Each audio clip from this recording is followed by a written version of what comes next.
Okay, I'm on here. I'm going to read chapter 8. And I'm doing this just because I have the time. I usually space it out a couple of days, and I may actually even read chapter 9. Even though it's not due till next week, it'll just be out there in case you want to get a head start. And I know some people don't watch these, and that's totally fine. They're just out there for those that want them. Even if this helps one person, that's totally fine. And I'll have them for next year if we're out of school next year. I'll have them. I'll have videos. So I'm waiting till 5 o'clock, and I just posted that, so there's no pressure to be on here. I just posted that I was going to read this live for those that wanted it, and then I'll copy it to Google Classroom. So, okay, 5 o'clock. Chapter 8. The nurses wouldn't let us see Johnny. He was in critical condition. No visitors, but Two-Bit wouldn't take no for an answer. That was his buddy in there, and he aimed to see him. We both begged and pleaded, but we were getting nowhere until the doctor found out what was going on. Let them go in, he said to the nurse. He's been asking for them. It can't hurt now. Two-Bit didn't notice the expression in his voice. It's true, I thought numbly. He is dying. We went in practically on tiptoe because the quietness of the hospital scared us. Johnny was lying still with his eyes closed, but when Two-Bit said, "Hey, Johnny kid," he opened them and looked at us, trying to grin. "Hey, y'all." The nurse, who was pulling the shades open, smiled and said, "So he can talk after all?" Two-Bit looked around. "They treating you okay, kid?" "Don't," Johnny gasped. "Don't let me put enough grease on my hair." "Don't talk," Two-Bit said, pulling up a chair. "Just listen. We'll bring you some hair grease next time. We're having the big rumble tonight." Johnny's huge black eyes widened a little, but he didn't say anything. "It's too bad you and Allie can't be in it. It's the first big rumble we've had, not counting the time we whipped Shepard's outfit." "He came by," Johnny said. "Tim Shepard?" Johnny nodded. "Came to see Allie." Tim and Dallas had always been buddies. "Did you know you got your name in the paper for being a hero?" Johnny almost grinned as he nodded. "Tough enough," he managed. And by the way, his eyes were glowing. I figured Southern gentlemen had nothing on Johnny Cade. I could see that even a few words were tiring him out. He was pale as the pillow and looked awful. Two-Bit pretended not to notice. "You want anything besides hair grease, kid?" Johnny barely nodded. "The book." He looked at me. "Can you get another one?" Two-Bit looked at me, too. I hadn't told him about Gone with the Wind. "He wants a copy of Gone with the Wind so I can read it to him," I explained. "You want to run down to the drugstore and get one?" "Okay," Two-Bit said cheerfully. "Don't y'all run off." I sat down in Two-Bit's chair and tried to think of something to say. "Dally's gonna be okay," I said finally, "and Derry and me, we're okay now." I knew Johnny understood what I meant. We'd always been close buddies, and those lonely days in the church strengthened our friendship. He tried to smile again and then suddenly went white and closed his eyes. "Johnny," I said, alarmed, "are you okay?" He nodded, keeping his eyes closed. "Yeah, it just hurts sometimes. It usually don't. I can't feel anything below the middle of my back." He lay breathing heavily for a moment. "I'm pretty bad off, ain't I, Pony?" "You'll be okay," I said with fake cheerfulness. "You gotta be. We couldn't get along without you." The truthfulness of that last statement hit me. We couldn't get along without him. We needed Johnny as much as he needed the gang, and for the same reason. "I won't be able to walk again," Johnny started then faltered. "Not even on crutches." "Busted my back." "You'll be okay," I repeated firmly. "Don't start crying," I commanded myself. "Don't start crying. You'll scare Johnny." "You want to know something, Pony Boy? I'm scared stiff. I used to talk about killing myself." He drew a quivering breath. I don't want to die now. It ain't long enough. 16 years ain't long enough. I wouldn't mind it so much there if there wasn't so much stuff I ain't done yet, so many things I ain't seen. It's not fair. You know what? That time we were in the Windrixville was the only time I've been away from our neighborhood. "You ain't gonna die," I said, trying to hold my voice down. "And don't get juiced up because the doc won't let us see you no more if you do. 16 years on the streets and you can learn a lot. But all the wrong things, not the things you want to learn. 16 years on the streets and you see a lot, but all the wrong sights, not the sights you want to see." Johnny closed his eyes, rested quietly for a minute. Years of living on the east side teaches you how to shut off your emotions. If you didn't, you would explode. You learn to cool it. A nurse appeared in the doorway. Johnny, she said quietly, your mother's here to see you. Johnny opened his eyes. At first they were wide with surprise. Then they darkened. I don't want to see her, he said firmly. She's your mother. I said I don't want to see her. His voice was rising. She's probably come to tell me about all the trouble I'm causing her and how glad her and the old man will be when I'm dead. We'll tell her to leave me alone for once. His voice broke. For once, just to leave me alone. He was struggling to sit up, but he suddenly gasped, went whiter than the pillowcase, and passed out cold. The nurse hurried me out the door. I was afraid of something like this if he saw anyone. I ran into Two-Bit, who was coming in. You can't see him now, the nurse said, so Two-Bit handed her the book. Make sure he can see it when he comes around. She took it and closed the door behind her. Two-Bit stood and looked at the door a long time. I wish it was one of us except Johnny, he said, and his voice was serious for once. We could get along without anyone but Johnny. Turning abruptly, he said, let's go see Dallas. As we walked out into the hall, we saw Johnny's mother. I knew her. She was a little woman with straight black hair, big black eyes like Johnny's, but that was as far as the resemblance went. Johnny Cake's eyes were fearful and sensitive.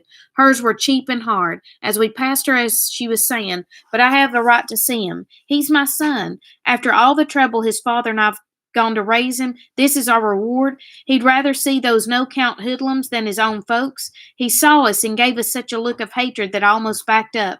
It was your fault, always running around in the middle of the night getting jailed and heaven knows what else. I thought she was going to cuss us out. I really did. Two-Bit's eyes got narrow, and I was afraid he was going to start something. I didn't like to hear women get sworn out, even if they did deserve it. No wonder he hates your guts, Two-Bit snapped. He was going to tell her off real good, but I shoved him along. I felt sick. No wonder Johnny didn't want to see her. No wonder he stayed overnight at Two-Bit's at her house and slept in the vacant lot in good weather. I remembered my mother, beautiful and golden like soda, and wise and firm like dairy. Oh, Lordy, there was a catch in Two-Bit's voice, and he was closer to tears than I'd ever seen. He has to live with that. Hold on just one second. Okay.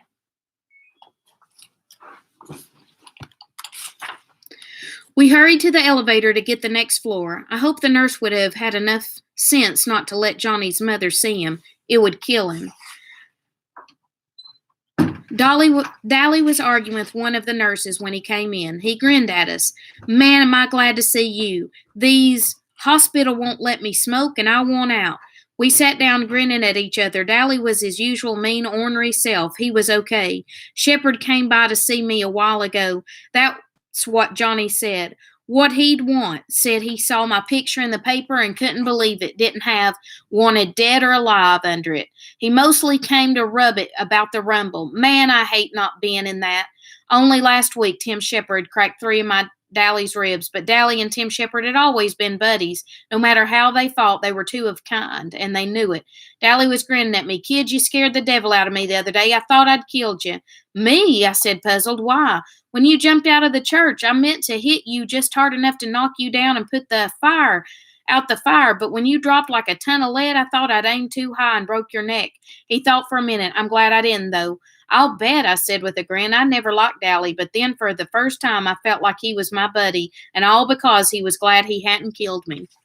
Dally looked out the window. He sounded very casual. How's the kid? We just left him, Two-Bit said. I couldn't tell that he was debating whether to tell Dally the truth or not. I don't know about stuff like this, but, well, he seemed pretty bad to me. He passed out cold before we left him. Dally's jawline went wide as swore he between clenched teeth. Two-Bit, you still got that fancy black-handled switch? Yeah, give it here. Two-Bit reached in his back pocket for his prized possession. It was a jet-handled switchblade 10 inches long that would flash open at a mere breath. It was the reward of 2 hours of walking aimlessly around a hardware store to divert suspicion. He kept it razor sharp. As far as I knew, he'd never pulled it on anyone. He used his plain pocket knife when he needed a blade, but it was his showpiece, his pride and joy. Every time he ran into a new hood, he pulled it out and showed off with it. Dally knew how much that knife meant to Two-Bit. If he needed a blade bad enough to ask for it, well, he needed a blade. That was where That was all there was to it. Two-Bit handed it over to Dally without a moment's hesitation. "We got to win that fight tonight," Dally said. His voice was hard. "We got to get even with the Socias for Johnny." He put the switch under his pillow and lay back, staring at the ceiling. We left. We knew better than to talk to Dally when his eyes were blazing. He was in a mood like that. We decided to catch a bus home. I just didn't feel much like walking or trying to hitch a ride. Two-Bit left me sitting on the bench at the bus stop while he was at the gas station to buy some cigarettes. I was kind of sick to my stomach and sort of groggy. I was nearly asleep when I felt someone hand on my forehead. I almost jumped out of my skin. Two-Bit was looking down at me worriedly. "You feel okay? You're awful hot." "I'm all right," I said, and when he looked at me, I got a little panicky. "Don't tell Derry, okay? Come on, Two-Bit, be a buddy. I'll be well by tonight. I'll take a bunch of aspirins." "All right," Two-Bit said reluctantly, "but Derry'll kill me if you're really sick and go ahead and fight anyway." "I'm okay," I said, getting a little angry, "and if you keep your mouth shut, Derry won't know a thing." "You know something," Two-Bit said as if we were riding on the bus, "you'd think you would get away with murder, living with your big brother and all, but Derry's stricter with you than your folks were, ain't he?" "Yeah," I said, "but they'd raised two boys before me. Derry hasn't. You know the only thing that keeps Derry from being a soch is us. That's a bold statement. You know the only thing that keeps Derry from being a soch is us." "I know," I said. "I had known it for a long time. In spite of not having much money, the only reason Derry couldn't be a soch was us. The gang, me and Soda. Derry was too smart to be a greaser. I don't know how I knew. I just did. And I was kind of sorry. I was silent most of the way home. I was thinking about the rumble. I had a sick feeling in my stomach. It wasn't from being ill. It was the same kind of helplessness I'd felt that night Derry yelled at me for going to sleep in the lot. I had the same deathly fear that something was going to happen that none of us could stop.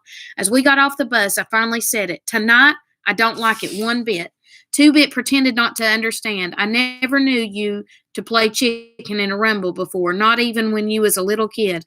I knew he was trying to make me mad, but I knew the bait anyway. "I ain't chicken, Two-Bit Matthews, and you know it," I said angrily. "Ain't I Curtis, name's same as Soda and Derry?" Two-Bit couldn't deny this, so I went on. "I mean, I got an awful feeling something's going to happen. Something is going to happen. We're going to stomp the Socia's guts, that's what." Two-Bit knew what I meant, but dodgily pretended not to. He seemed to feel that if you said something was all right, it immediately was, no matter what. He'd been that way all his life, and I don't expect he'll change. Soda Pop would have understood. He would have tried to figure it out together, but Two-Bit just ain't Soda, not by a long shot. Sherry Valance was sitting in her Corvette by the vacant lot when we came by. Her long hair was pinned out in daylight, and she was even better looking. That Stingray was one tough car, a bright red one. It was cool. "Hi, Pony Boy," she said. "Hi, Two-Bit." Two-Bit stopped. Apparently, Sherry had shown up there before during the week, and I had spent in the week Johnny and I had spent in Windrixville.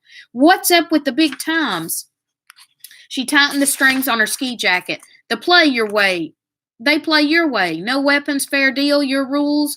"You sure?" She nodded. "Randy told me. He knows for sure." Two-Bit turned and started home. "Thanks, Sherry." "Pony Boy, stay a minute," Sherry said. I stopped and went back to the car. "Randy's not going to show up at the rumble." "Yeah," I said. "I know. He's not scared. He's just sick of fighting. Bob," she swallowed, then went on quietly, "Bob was his best buddy since grade school. I thought of Soda and Steve. What if one of them saw the other killed? What would make them stop fighting? No, I thought, maybe it wouldn't make Soda stop, but not Steve. He'd go on hating and fighting, but maybe that was what Bob would have done if it had been Randy instead of him." "How's Johnny?" "Not so good," I said. "Will you go up to see him?" She shook her head. No, I couldn't." "Why not?" I demanded. It was the least she could do. It was her boyfriend who had caused it all, and then I stopped. Her boyfriend. "I couldn't," she said in a quiet, desperate voice. "He killed Bob." "Oh, maybe Bob asked for it. I know he did. But I could never look at the person who killed him. You only knew his bad side. He could be sweet sometimes and friendly, but when he got drunk, it was part of him that beat up Johnny. I knew it was Bob when you told me the story. He was so proud of his rings. Why do people sell liquor to boys? Why? I know there's a law against it, but kids get it anyway. I can't go see Johnny. I know I'm too young to be in love and all that, but Bob was something special. He wasn't just any boy. He had something that made people follow him, something that marked him different, maybe a little better than the crowd. Do you know what I mean?" I did. Sherry saw the same thing in Dallas. That was why she was afraid to see him, afraid of loving him.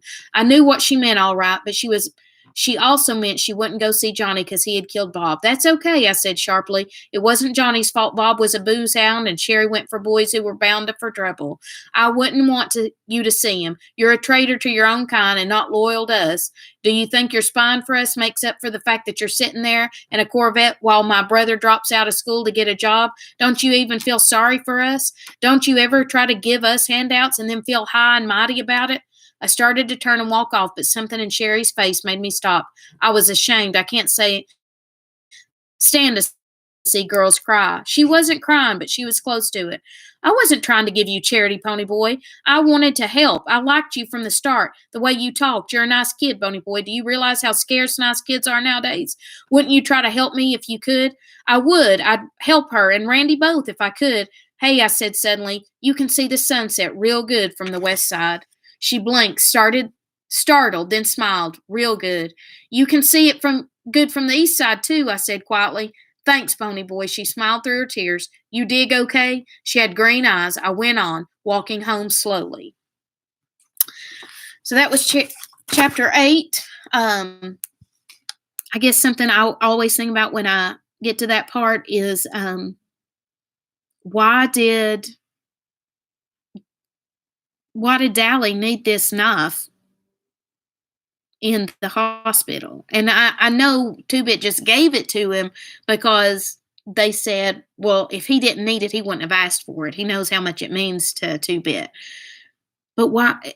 I think the author has set that in there for us to think about it, but it's so little, maybe we read on past it. But every time I've read it, I've thought, why does he need that? Why does he want that? So that is chapter 8. I'm going to possibly read chapter 9 and post it later. But I hope you guys are doing well. And I miss everyone. And if you watch this before Thursday at 1, that's when the next Zoom will be. And we'll talk about chapters 8 and 9. Talk about chapters 8 and 9.